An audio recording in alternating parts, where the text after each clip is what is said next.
Meron po akong pin-repair na konti ring slide. Sana po maipakita muna bago ako magpatuloy. Pwede po, Deputy Speaker Marcoleta. Law, ibig sabihin batas. So kaya ginawa ang batas sa isang democratic country na kung nasaan tayo ngayon is para maging pantay-pantay ang lahat ng tao. Sa classroom may batas, bawal lumabas o bawal lumabas.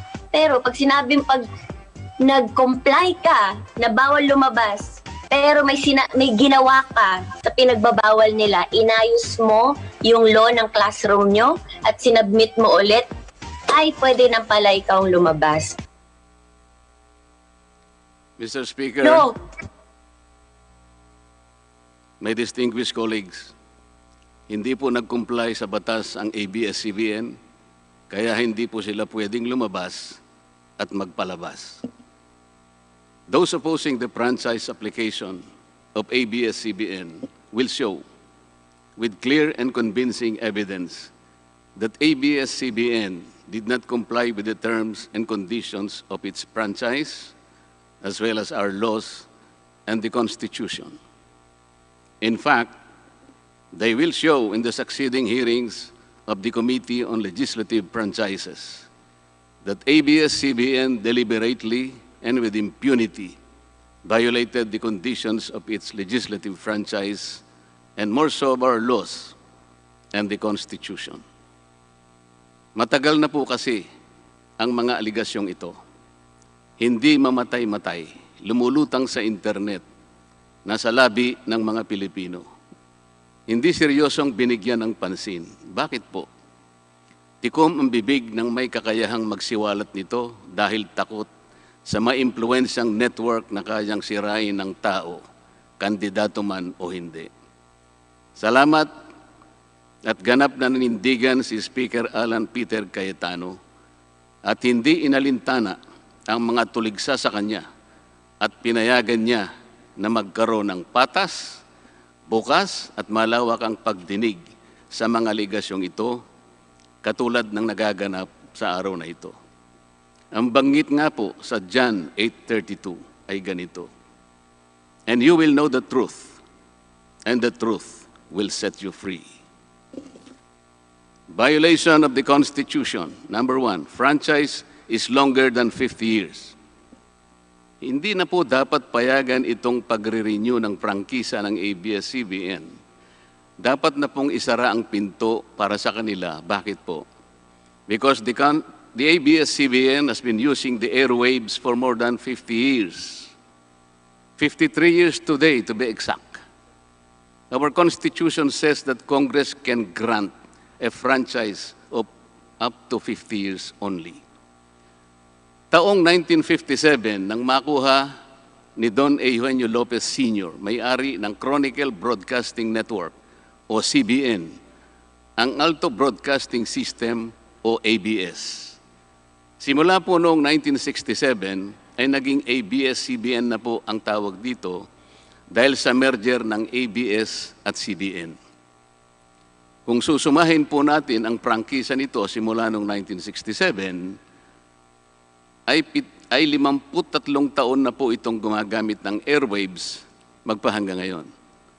63 years naman po kung susumahin natin mula po ng pagkakakuha ng CBN sa ABS noong 1957. The Committee on Legislative Franchises should not allow itself to be used by abs-cbn to again circumvent the Constitution and violate the categorical 50-year limitation imposed on franchises. Hindi na po dapat buhayin muli ng Kongreso ang prangkisa ng abs-cbn sapagkat ayon po sa ating saligang batas, ang buhay ng prangkisa ay hindi dapat lumampas ng 50 taon. EDSA Revolution. Siguro po may mangangatwiran at sasabihin ng ganito, isinara naman ng martial law ang abs-cbn. Di po ba? Dapat huwag bilangin ang panahon na yon. Tanggapin po natin sandali na isinara nga ang abs-cbn simula Setyembre 23, 1972, pagkatapos na ideklara ang martial law.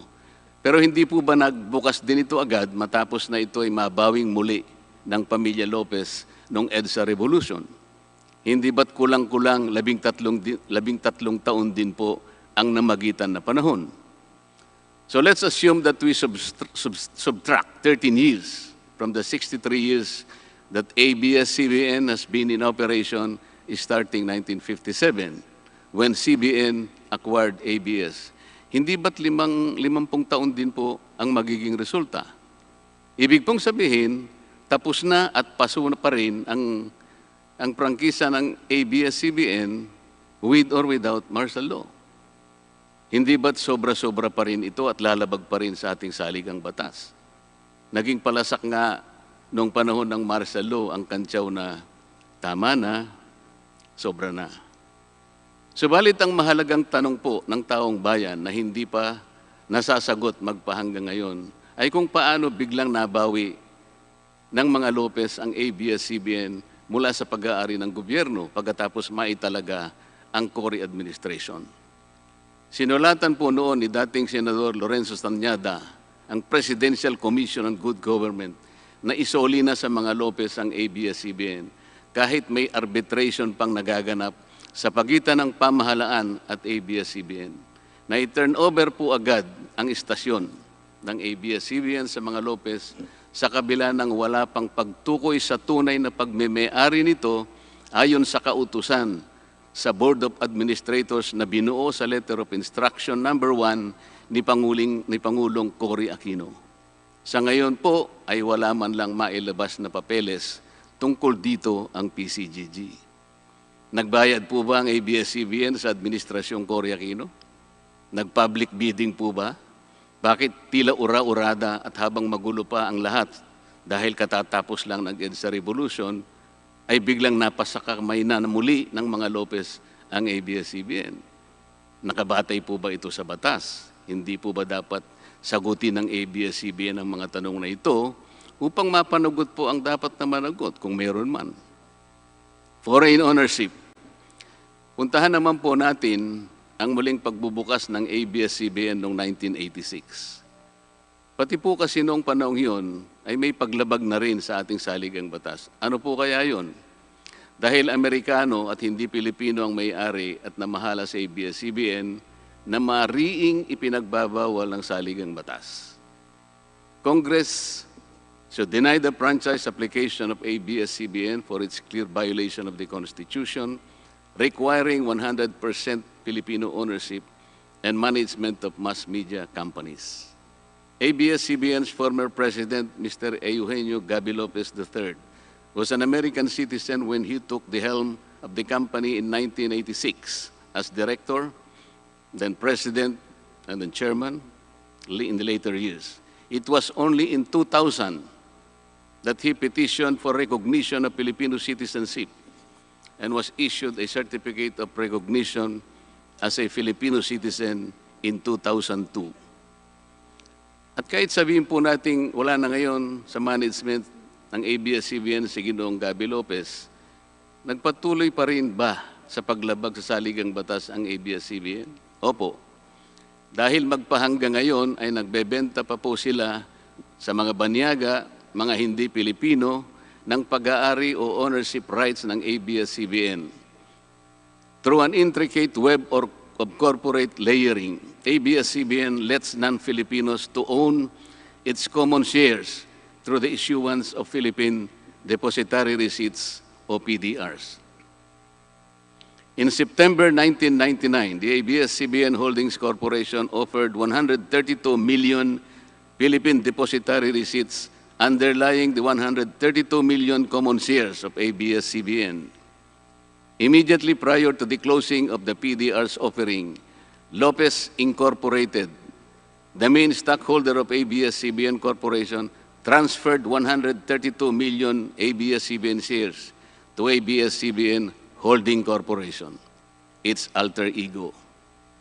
With the many rights afforded to the holders of these PDRs, most of whom, if not all, are foreigners, abs-cbn Corporation virtually allowed these foreign holders beneficial ownership and potential voting rights.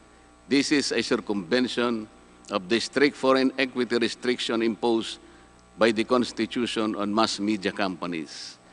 Quite obviously, the ABS-CBN PDR instrument, a creative financial mechanism, is being used as a subterfuge to indirectly own the underlying ABS-CBN shares of stock.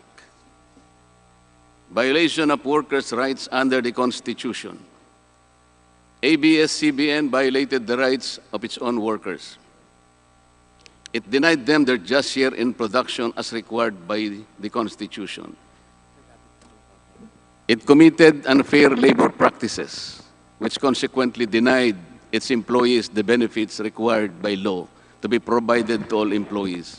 Isang halimbawa po dito ay ang asunto na isinampa ng halos 100 o mahigit sa 100 manggagawa ng ABS-CBN sa National Labor Relations Commission o NLRC dahil sa pagtanggal sa kanila dahil sila raw ay mga talents lamang at hindi mga regular na empleyado. Nanalo po ang mga manggagawa sa NLRC at maging sa Court of Appeals. Bakit hindi na lang nila sinunod ang hatol at umapila pa ang ABS-CBN sa Korte Suprema? Ito ba yung sinasabi po kanina sa opening salvo na ang pagmamahal sa kanilang kapamilya ay ganun na lamang? Mali naman po yata na sabihin ng ABS-CBN na lampas sa 11,000 ang mga empleyado nito dahil kung ito po ay masusi nating iimbestigahan, may 2,661 lamang. 2,661 ang mga regular na empleyado nito. Ang karamihan po o mahigit na 8,500 na kawani ng ABS-CBN ay tinagurian nilang independent contractors or talents, project workers at contractuals lamang kahit na pang-regular na empleyo ang trabaho nila. Ayon po sa ating labor code, kapag pang-regular ang tungkulin ng isang manggagawa, dapat siyang gawing regular employee. Hindi dapat contractual.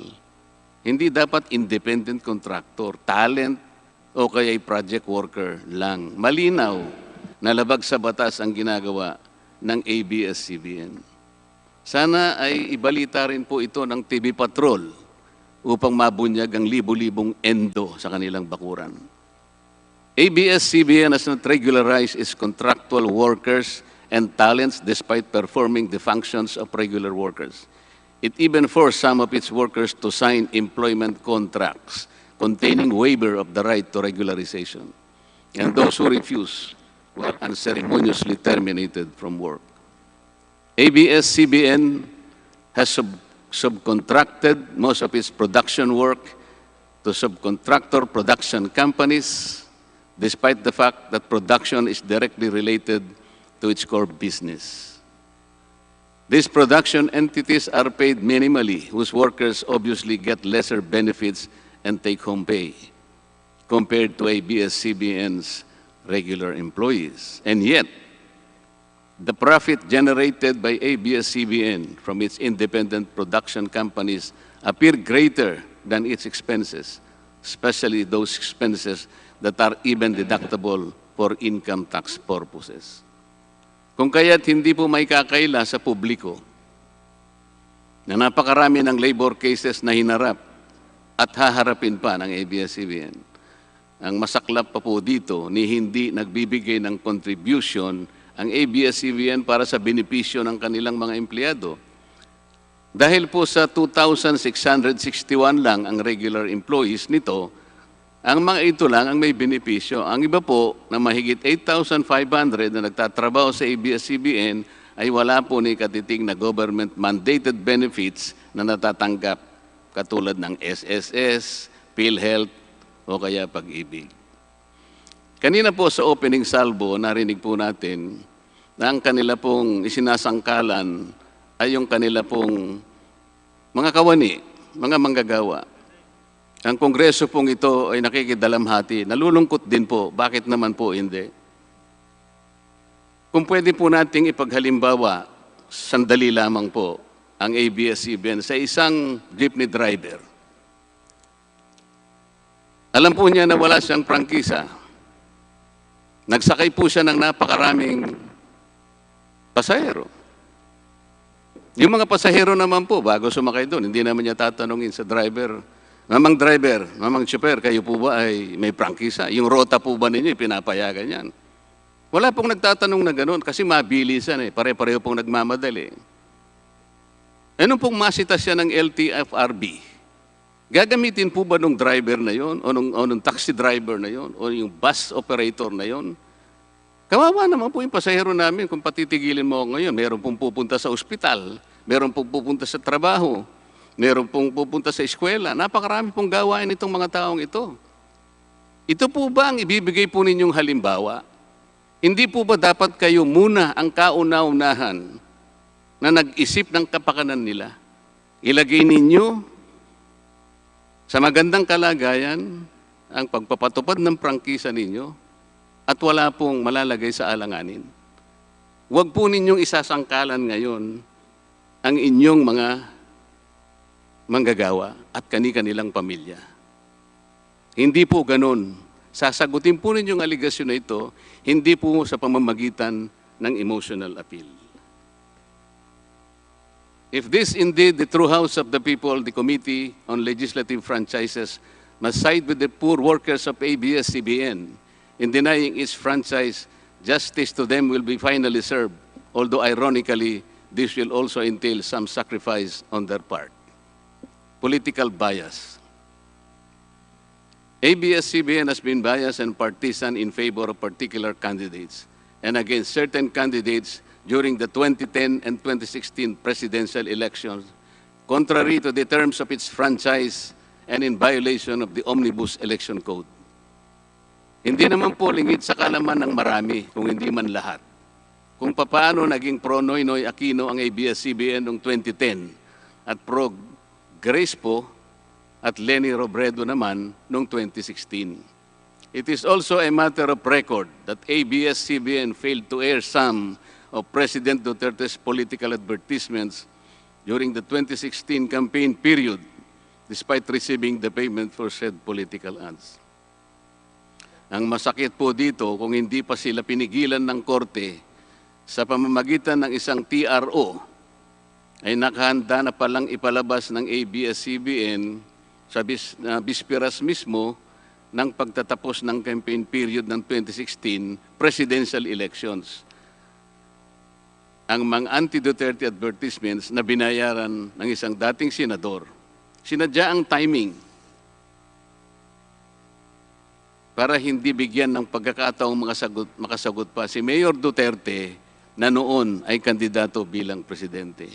Mabuti na lamang at napahinuhod ng ang korte ng petisyon ni Speaker Alan Peter Cayetano na noon po ay Vice Presidential Candidate ni Pangulong Duterte at dagliang nag-issue ng TRO ang korte sa abs-cbn. It is now a public knowledge that President Rodrigo Duterte and Speaker Alan Peter Cayetano expressed their disappointments over abs-cbn's unfair reportings and meddling in previous elections. For those opposing the franchise application, hindi na po dapat payagan ng abs-cbn na muling pakialaman ang politika sa ating bansa. Panahon na para ang taong bayan ang pumili ng mga namumuno na gusto nila at hindi ang napipisil ng abs-cbn. Paalala lang po sa abs-cbn, you are a broadcasting company, not a political kingmaker. Either you play ball or you play fair. Multiple channels in one franchise. Mga kababayan, inabuso po ng abs-cbn ang kanilang prangkisa. Sa hindi nila maipaliwanag na dahilan o maaari namang sinadya na gamitin ang kanyang prangkisa para sa isang channel lamang, pero gumamit pa ng ibang prangkisa ng telekomunikasyon na hindi naman pang broadcast upang mas kumita at makapagbenta sa pamamagitan ng maraming channels. abs-cbn violated the terms and conditions of its franchise by offering its TV Plus boxes for a one-time fee but using the free-to-air signal authorized in the franchise granted by Congress at no cost to abs-cbn. Tubong lugaw, ika nga. But this practice of abs-cbn without permission from Congress or the National Telecommunication Commission is killing the cable industry, which depends on monthly-based subscription of its clientele. At bukod po sa pagbebenta ng TV Plus box sa publiko, sa Kapamilya Box Office Channel na nakapaloob dito, ay nagawa pang maningil ang abs-cbn sa bawat pelikulang gustong mapanood ng publiko sa KBO Channel. Ibinenta na nga ang TV Plus box, ibinenta pa rin ang mga palabas na pwedeng mapanood sa TV Plus box. Dobleng tubong lugaw na po ito. Hindi po saklaw ang mga ito sa prangkisa na ipinagkaloob ng Kongreso sa abs-cbn.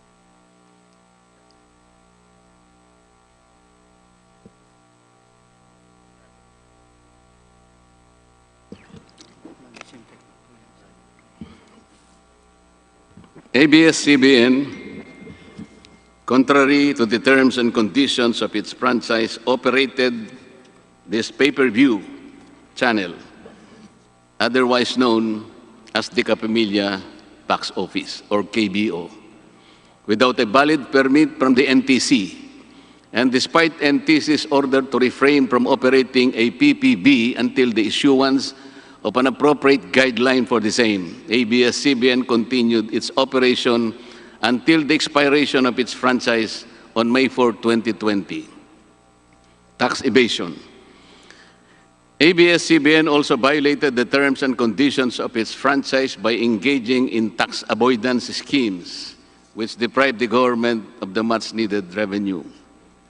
It used its wholly owned subsidiary, Big Dipper Digital Content and Design, Inc., a PESA-registered company, as tax shield.